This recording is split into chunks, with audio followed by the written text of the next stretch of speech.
Better late than never, right? This is a video response to Veritas48's 5 questions for atheists. And I'm not sure that I specifically fit that label.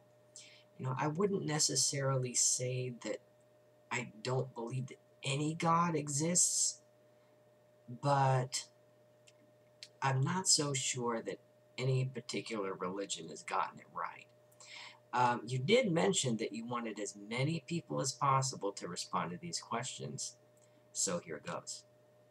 So the first question, it's pretty basic, and I'm sure it's one that you've all been asked before in some form or fashion. However, when I ask it, I'm not trying to set it up as a sort of gotcha question. Okay. The question is, if when you die, right, you find yourself in a place of judgment in front of God, and it ends up being the case that all those pesky Christians were right all along, what would your first statement be to God?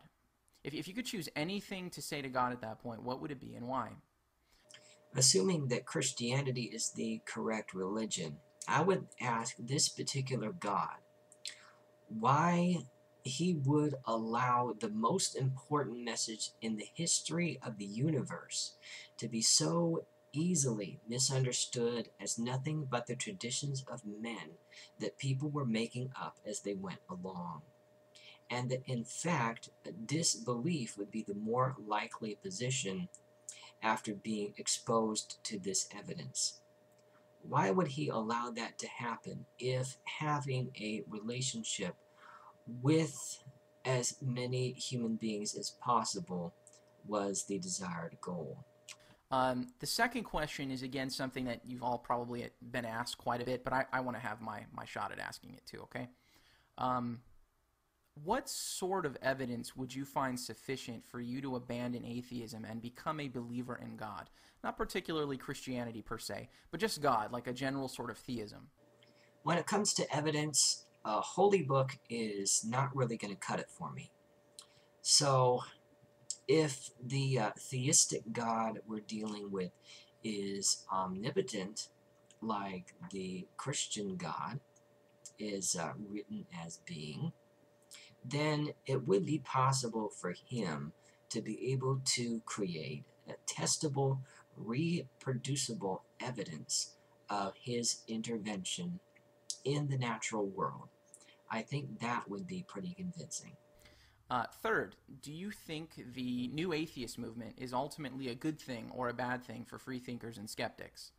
I define the new atheist movement to be something like the following. The new trend of removing respect from religion in conversations, the sort of attitude that one finds in a Richard Dawkins or a Christopher Hitchens, where anti-theism starts to pop its head up a bit more. This is a difficult question because when speaking of people who do not adhere to a particular religion, when it comes to deflating arguments of adherence of said religion, it can kind of feel like arguing about myths and legends. But I think that there's probably enough people who have had exposure to these religions as members of them that they can understand the believer's mindset enough to the point where they can deal with enough tact that they'll be able to get their points across and at least try to make the believer think rather than immediately turning them off altogether. Fourth, what sorts of decisions are affected by your atheism? I really like this question. I like my own question. Wow, that's not the height of narcissism. Okay, let me unpack what I mean here. Are there decisions that you make in your life, aside from the obvious denial of theism, that are a direct result of your views on the non-existence or lack of evidence for God? I like this question too, but I think you have the question backwards. I think that the question would be better phrased as, what sorts of decisions are not affected by theistic belief? And I can think of about 4. The first one would be not having to worry about the imagined repercussions of certain actions based upon a religious text. Worrying about the actual repercussions of actions is satisfactory.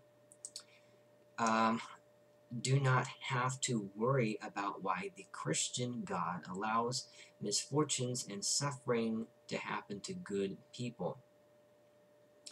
Accepting the harsh reality of randomness rather than adding religious coping mechanisms to the mix, which is what Scripture does.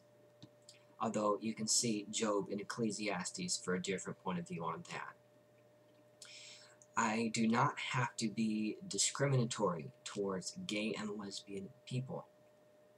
I allow this to persist solely because of arbitrary religious rules. No other argument was convincing for me as a believer other than I think it's wrong because God says it is, and I don't know why.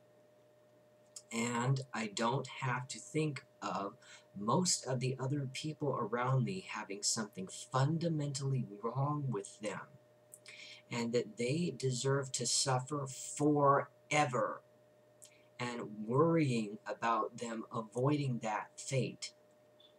You may be familiar with some of the stress and anxiety that this can cause with dealing with people in the real world. And lastly, my fifth and final question, what is more important to you as an atheist? I guess this could really apply to you as a person, not simply an atheist, but what's more important?